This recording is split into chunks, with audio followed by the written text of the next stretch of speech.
We provide you the platform to turn your dreams into reality. Give wings to your aspirations with KR Mangalam University.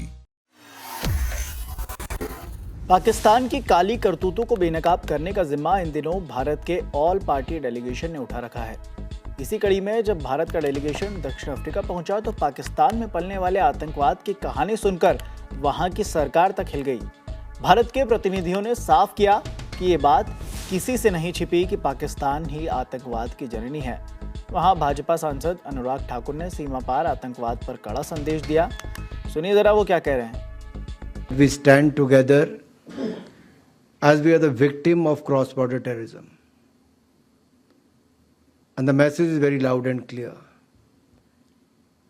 Whatever we have seen from the reports, that anywhere the other delegations have gone on the issue of terrorism, majority of the people have come in favor because it is not a threat only to India, but a threat to the world. And there is one country in the world which has become the birthplace and also the school for terrorism. Not only stopping there, they are funding, financing, logistic handling, and to the export of terrorism from the state of Pakistan. And I think that message, why I'm saying so is, as my dear friend Manish Tiwari ji has said, we may be from different ideologies, from different political backgrounds, different regions, may speak different languages. But on this platform, we are speaking just one language.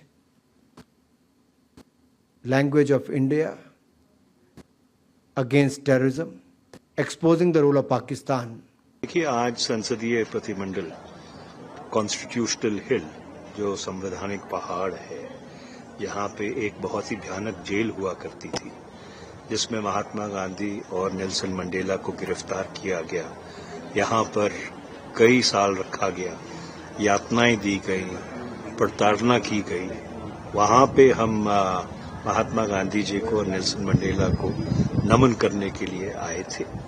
और इस jail का जो दृश्य है और इसका जो विवरण हमको दिया गया, उससे साफ प्रमाणित होता है कि आज़ादी कितनी मुश्किल से और कितनी यातनाएं सहने के बाद और कितनी जेनरेशंस को, कई नस्लों को उन यातनाओं के बाद ये आज़ादी मिली है।